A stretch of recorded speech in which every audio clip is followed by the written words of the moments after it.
Հարգելի հայրենակիցներ, ես հիմա գտնվում եմ Արաչի Այծյանի ընդհանուր իրավասության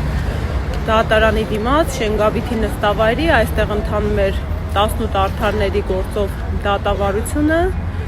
եւ այսօր կրկին անգամ քննվում էին խափանման միջոցի միջնորդությունները,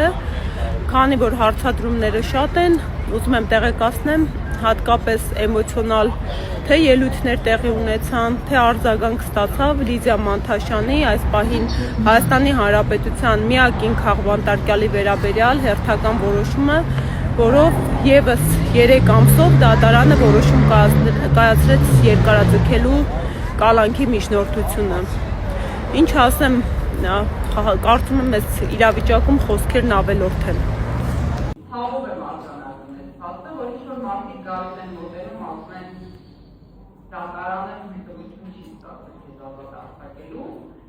Ինչ համար չեմ ցավում։ Ցավում եմ այն վիճակի համար, որ վիճակը, որ գտնվում է հիմա իմ պետությունը։ Եթե մեր երկրում արդարադատությունը ամենևով է կատարում, պետք է վերևից հետևություն տան, որ մեկին կալանքի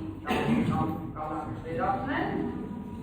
մենք շատ մեծ մեղքի մեջ ենք ուրեմն, մեր ամբողջ պետությունն է մեջ, հայացքն է մեղքի մեջ, ու այդ մեղքը շատ դժվար է մաքրվելու մեր վրայից, ու զուտ դրա համար ցավում եմ, որ